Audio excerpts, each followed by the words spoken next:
Cover crops, a lesson in organic gardening at Southwestern College.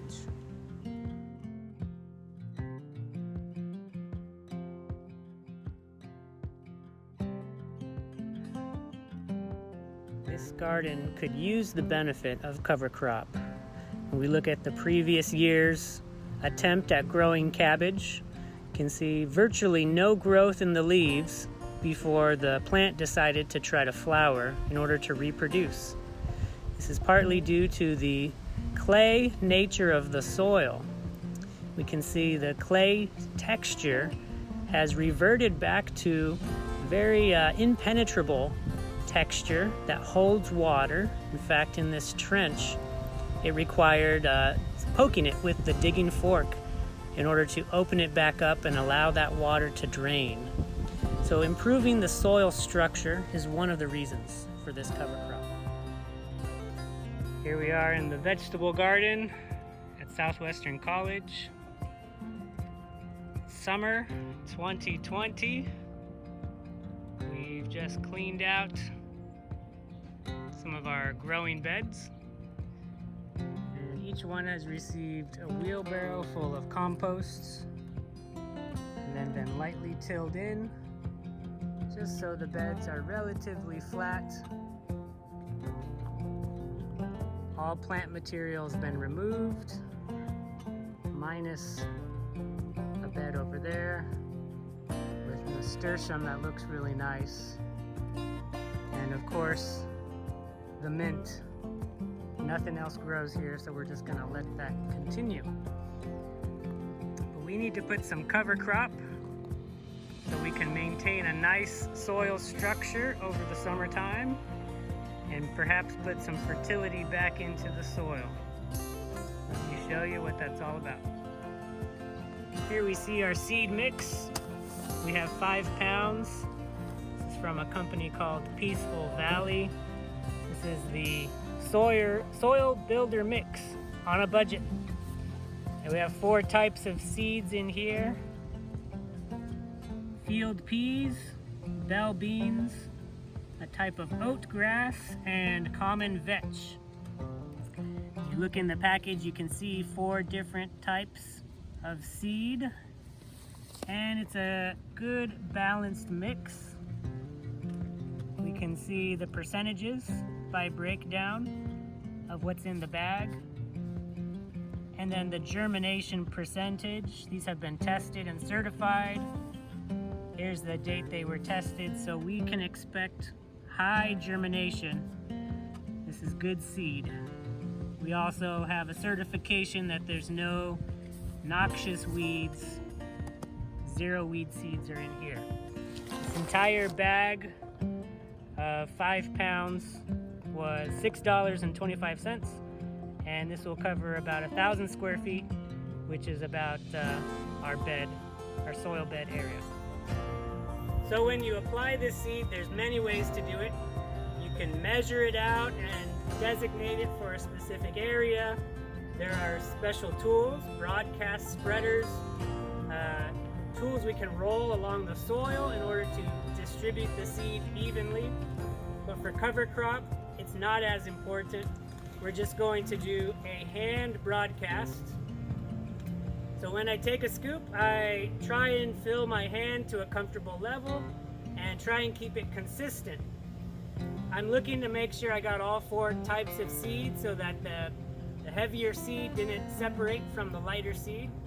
And as I spread, I just have relatively relaxed hand with open fingers. I try to get the seed evenly mixed, but I also don't worry too much about it. I'm watching to make sure it all goes where it needs to. And 2 handfuls covers the entire bed. Now we're gonna do all of our beds with the 2 handfuls and then come back and take a look at our amount of seed and decide at that point if we need to do more or less.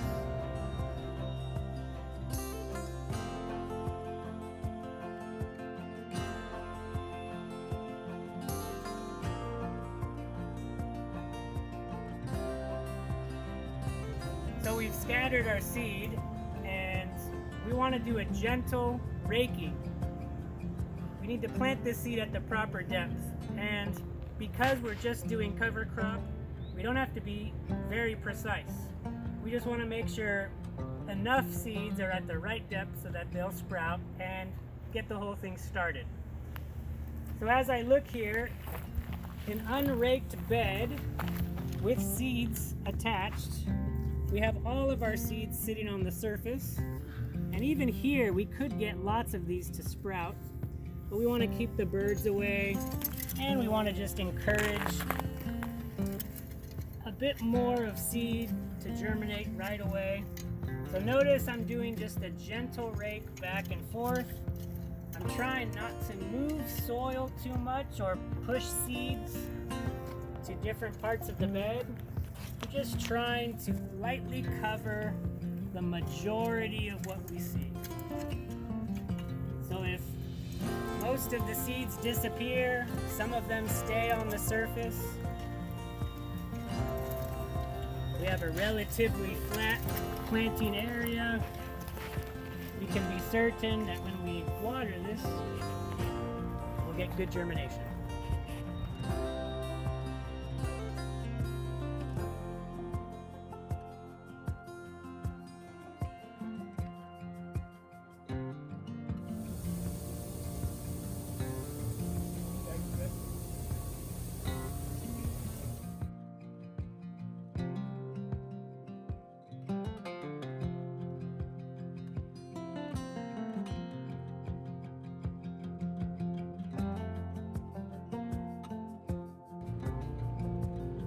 Okay, here we are in our vegetable garden, midsummer. It's the month of July. We see our cover crop is coming up.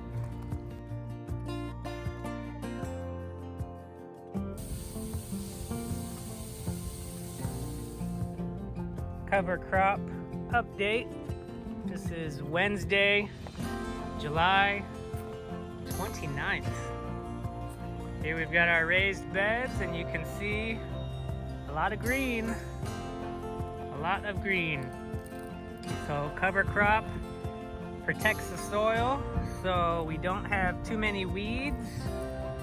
If you look down in here, you see a few little weeds from the exposed soil, but the rest completely covered. Cover crop.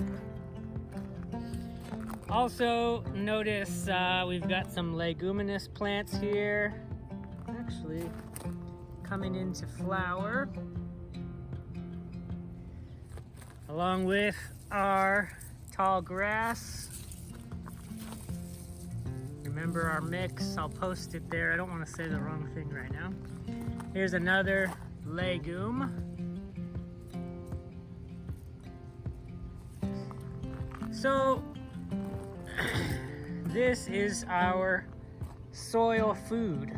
Not only are we preventing weeds, we are growing this cover crop, which will be cut, stacked into the compost pile, and turned into soil that can be reapplied to our garden. So you have to grow the nutrients of the soil first before you can grow your plants. This is how we don't need to fertilize. We grow the soil first. At any given time, any amount, or at least a percentage of your small farm should be dedicated to growing the soil.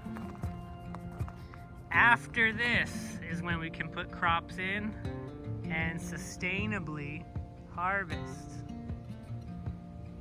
Looking pretty good. It's about 3 feet tall, and we'll give it another week or so and we'll come on in and cut this down.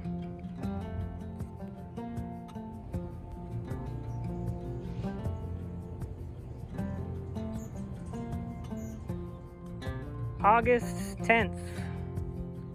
Harvest day for the cover crop. A lot of green here, a lot of biomass. We see our legumes are in 50% flower, half of them have already flowered, producing seeds. Half of them are in flower. That's about time to rip them out of the ground. Our oats here are putting on seed, but not fully formed. Still green and soft. No concern there. It's time to harvest.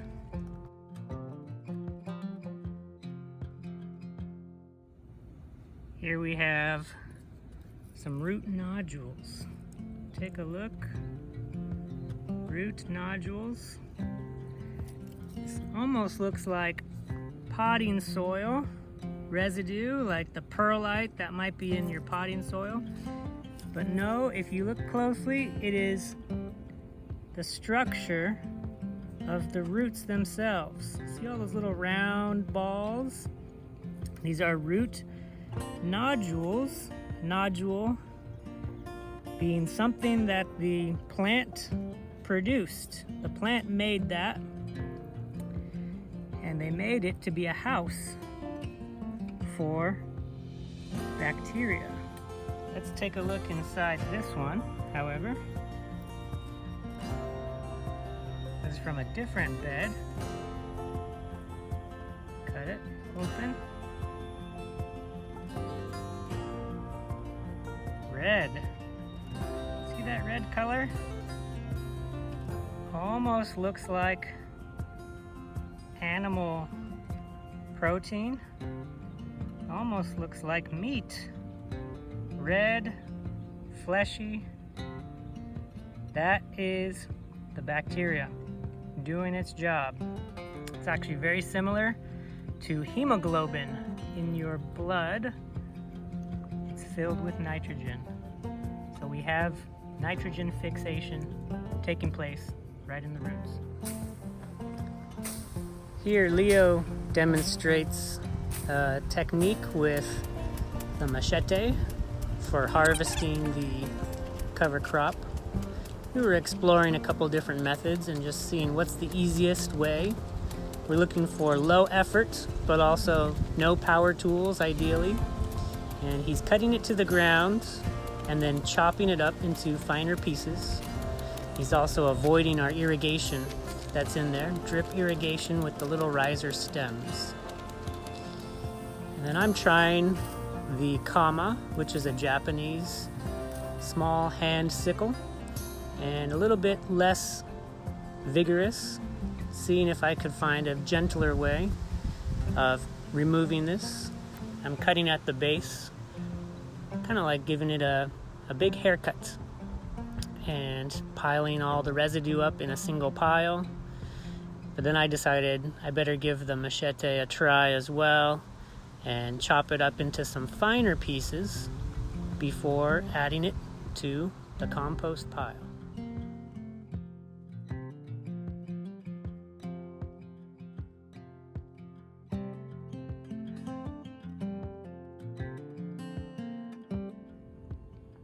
Here we are on Tuesday, August 18th. The cover crop has been mostly harvested. We kept the roots in so that our soil will not be lost between now and the time that we dig. Let's take a look down here. See some roots and some organic material. But we've still got a lot of clay.